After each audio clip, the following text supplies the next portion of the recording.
Welcome back to a history of Crosley Field. This is the final part of a 3-part series, so if you haven't seen parts 1 and 2 yet, click on the cards in the corner to get started. Other than that, like, comment, and subscribe, and let's get into it.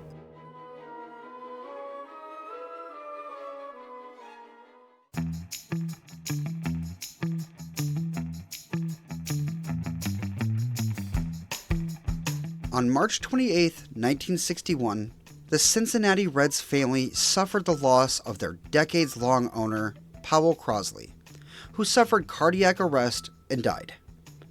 The ownership hole was filled by the newly arrived Bill DeWitt, who, over the course of the season, bought up all of the Reds stock, eventually becoming the sole owner of the franchise. And in spite of the tragedy on the onset of the season, DeWitt's leadership paid off quickly. A team that was abysmal for the duration of the 1960 season exploded in 1961. They finished the season with a 93-61 record and claimed their first National League pennant since they won it all in 1940. Superstar right fielder Frank Robinson won the first MVP of his Hall of Fame career, and Crosley Field hosted over 1 million fans once again, with 1,117,603 fans attending games, watching their team win once again. Earning themselves a spot in the 1961 World Series, they were pitted against the M&M Yankees, who had just dominated the American League with 109 wins, taking the league by 8 games over an excellent 101-win Detroit Tigers. The Yankees were an absolute juggernaut that season, as evidenced by their 109 wins. They were led on the mound by a dominant Whitey Ford, who finished the year with a 25-4 record, 3.21 ERA, and the Cy Young Award. At the plate, as many of you know, the Yankees outfield duo of Mickey Mantle and Roger Maris spent the duration of the season chasing Babe Ruth's home run record. Maris would accomplish the feat and win the league's MVP award, while Mantle had one of the best seasons of his legendary career, smashing 54 home runs himself and collecting a massive 10.5 WAR for the season. The M&M boys had one of the greatest combined seasons from a pair of teammates in baseball history, and paired up with the AL Cy Young winner, presented a David and Goliath matchup for our Cinderella Reds. The American League had home field advantage for the series, so games 1 and 2 were in the Bronx, while Crosley Field was slated to host games 3, 4, and 5. The Yankees took game 1 2-0 behind the arm of Ford, who threw a shutout, and the Reds captured game 2 6-2 thanks to the dominant pitching of Joey J. With the series pivoting to Cincinnati and things all tied at 1, there was optimism amongst the Reds faithful, but it would be quickly smothered. They fell in a tightly contested Game 3, 3-2, then proceeded to barely put up a fight across the next 2 games. They were dominated in Game 4, 7-0, as Whitey Ford blanked them for 5 innings, and Jim Coates only gave up 1 hit across the final 4 frames, putting the Reds' backs against the wall and the Yankees on the precipice of yet another World Championship. On October 9, 1961, in front of a crowd of 32,589, the Reds turned to Joey J to keep their season alive. He instantly collapsed, failing to make it out of the first inning, only managing 2 outs while allowing 4 earned runs across. By the end of the top of the first, the Reds were already down 5-0, giving themselves a nearly impossible hole to climb out of. And the Yankees' bats wouldn't be quieted, as they put up another run in the second, a 5 spot in the fourth, and another 2 just for fun in the sixth. The Reds could only manage 3 in the third and 2 in the fifth as they watched their championship aspirations disappear. Just like in 1939, the Reds faithful had to suffer through the damn Yankees celebrating a championship on their hallowed grounds. Always a sad realization in hindsight, but this would be the final Fall Classic game ever played on that legendary field.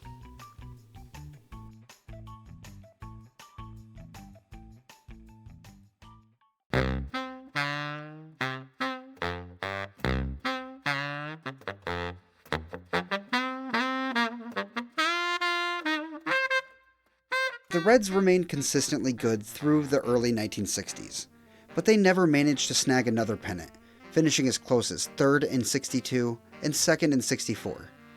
Attendance was consistently between 800,000 and a million, with Crosley Field surpassing the million fans mark once again in 1965. An influx of young talent gave rise to hopes for the future as super utility player Pete Rose grabbed the Rookie of the Year award in 1963 and third baseman Tommy Helms matching the feat in 1966. Tony Perez made his debut during this time, and little by little, the Big Red Machine started to be built.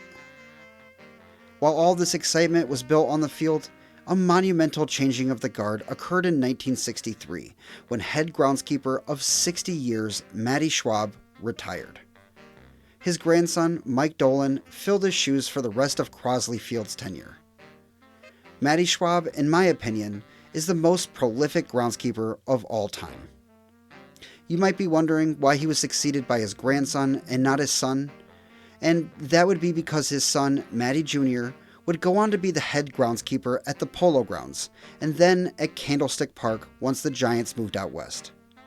His brother Leonard, who apprenticed under him at Crosley Field, would go on to be the head groundskeeper at Ebbets Field in Brooklyn. The Schwab family is verifiable groundskeeping royalty. Matty Schwab developed a groundskeeping coaching tree that permeated the sport. Speaking of permeating, among his great accomplishments were the development of an underground irrigation system, as well as the modern layout of the scoreboard.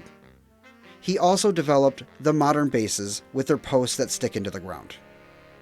Matty Schwab was quietly one of the most influential figures in baseball history, working until the ripe age of 83 years old. He was inducted into Cooperstown in 2017. By the mid-1960s, Crosley Field was genuinely showing her age, and her limited seating capacity was showing some financial limitations. The city of Cincinnati wanted a new stadium, and with Paul Brown attempting to create a new iteration of the Cincinnati Bengals NFL team, thoughts started drifting towards a new multi-purpose stadium. Approval for this stadium was quickly passed, and construction just off the Ohio River began on February 1, 1968. The state-of-the-art stadium was built for less than $50 million and was expected to be ready for the 1970 baseball season. Crosley Field would say its goodbye to the baseball world at the conclusion of the 1969 campaign.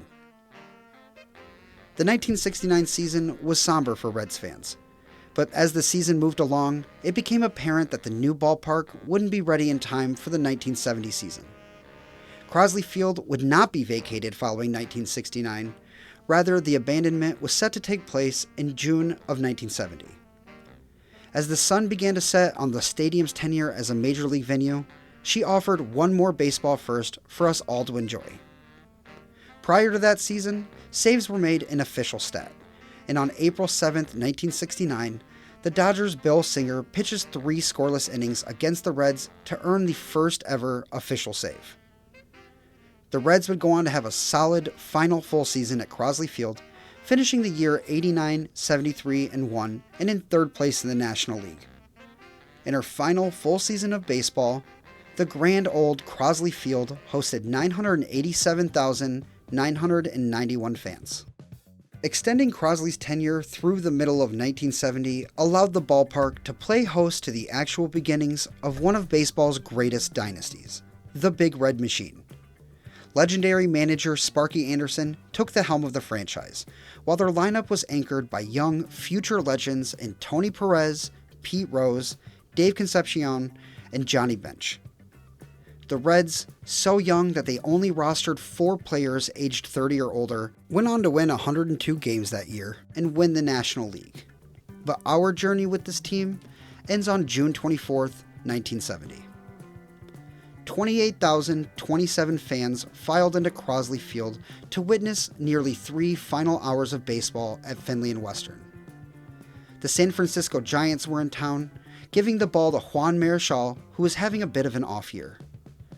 The game went back and forth, with a 4-3 Giants lead holding until the bottom of the 8th inning, until that year's eventual MVP and future Hall of Fame GOAT catcher Johnny Bench stepped up to the plate to lead off, and smashed a ball over the enormous scoreboard for a game-tying home run. First baseman Lee May followed him with one of his own, this time to center, and the Reds snatched the lead and chased Marichal from the game. Wayne Granger came in to slam the door in the top of the ninth and closed Crosley Field out in style, the final batter being one Bobby Bonds, who grounded the ball back to Granger. Fans stayed late into the night to send their dear old ballpark off into the sunset, belting out renditions of Auld Lang Syne, God Bless America, and Good Night Sweetheart with the organist. Mike Dolan dug up home plate and gave it to Mayor Eugene Ruhlman, who had it taken by helicopter to Riverfront Stadium to be buried. And just like that, 58 years of baseball at Crosley Field and 86 years at Fenley and Western came to an end.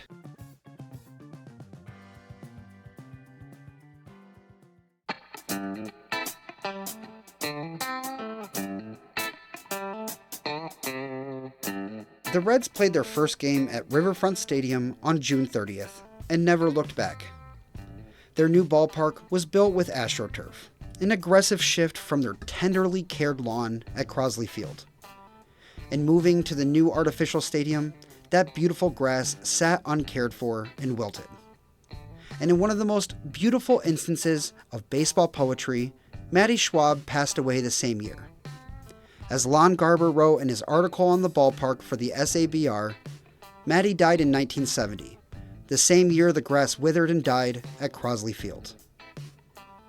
With the ballpark now abandoned, the Reds agreed to sell her to the city of Cincinnati, but the two parties butted heads on the price. The Reds wanted $3.5 million, but the city countered with $1.5 million. The deal was arbitrated in court, and the sum was settled at $2.5 million. For 2 years, the city used the stadium as a vehicle impound lot before they decided to demolish it. The first swing of the wrecking ball was sent by a 2.5-year-old Pete Rose Jr. in mid-April, and by the end of the year, she was completely gone. Dalton Street was connected through the site of the old field, and bits of the stadium were sold as memorabilia. 2 years after the demolition of Crosley Field, a farmer from Union, Kentucky, by the name of Larry Lubers, decided to build a replica of the ballpark on his farm. Using memorabilia he acquired during the demolition, he created a wonderful facsimile of the Reds' old stomping grounds. The recreation even played host to a professional softball team known as the Cincinnati Suds, and it lasted until 1984 before it was demolished. Larry Luber's son, Larry Jr., would go on to have a short career as a major league pitcher with the Cardinals and none other than the Cincinnati Reds. Around the time of the dismantling of the Lubers Crosley Field, Marvin Thompson, the city manager for Blue Ash, Ohio, came up with the idea to tribute Crosley Field with one of the baseball diamonds to be built as a part of a new community sports complex. Over several years, they acquired small bits of memorabilia and built a baseball field in full honor of Crosley. The dimensions line up with Crosley in her final years. A 15-degree terrace wraps around the outfield wall, and a 58-foot tall facsimile of a scoreboard stands in left center, displaying the score and stats from Crosley Field's final game. While it may not be where the original Crosley Field was located, this recreation in Blue Ash, Ohio, still used today, is a wonderful tribute to the Reds' decades-long home. Today, the actual site of the former Crosley Field houses the City Gospel Mission, which opened in 2016 with several tributes to the old ballpark. Home and all 3 bases are marked. There's a mural, several pictures to see, a mock-up of the stadium, and I believe one of the original light towers. After the city quickly demolished the stadium, the lot was rebuilt into a business park with little to no mind that baseball had been played there for so long. The relatively new tribute built at the City Gospel Mission is a fitting end for a once so iconic location.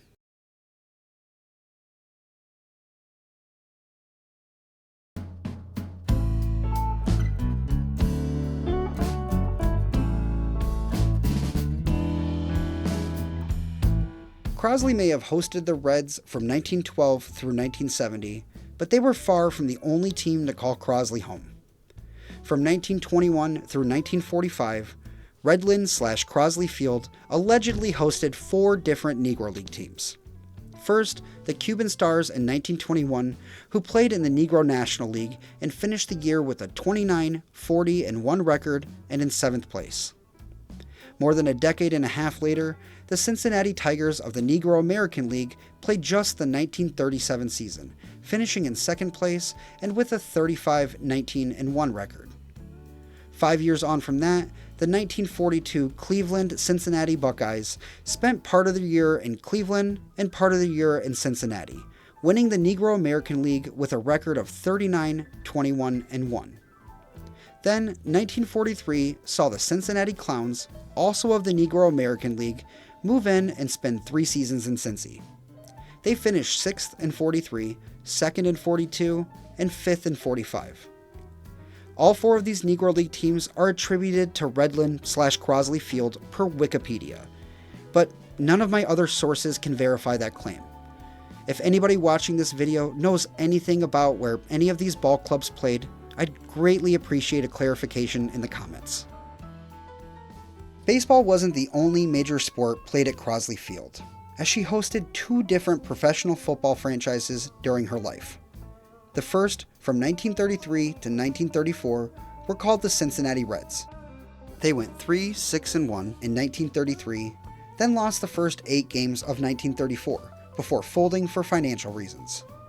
This short-lived NFL franchise is one of the least successful in the league's history.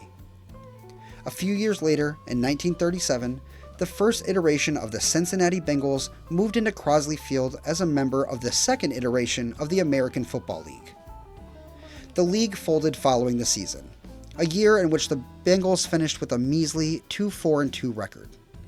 They then traveled as an independent team for a couple of seasons before returning to Crosley Field and joining a third iteration of the AFL. This Bengals team would fold following the 1941 season, and this would be the final time that Crosley Field hosted football. Outside of sports, the intimate ballpark played host to many events, including an ice capade show, a rodeo hosted by local legend Roy Rogers, a Beatles concert, and a musical event that hosted legendary musicians such as Bob Seger, Alice Cooper, Grand Funk Railroad, and many more. Crosley Field, by the time it was abandoned, had become a cultural hub in Cincinnati. Although Crosley Field is long gone, the impact that this stadium had on the sport is still widely visible today. From underground irrigation, to the modern scoreboard format, to night games, Crosley Field remains with us through the playing of each and every major league game. Despite the fact that very little of the physical ballpark remains, its cultural and procedural impact on the game of baseball will likely be felt until the end of time. Fitting for a ballpark that was located in the birthplace of Major League Baseball.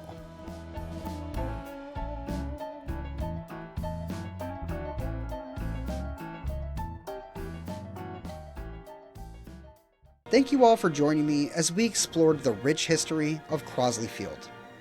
I hope you found as much value in watching this documentary as I found in making it.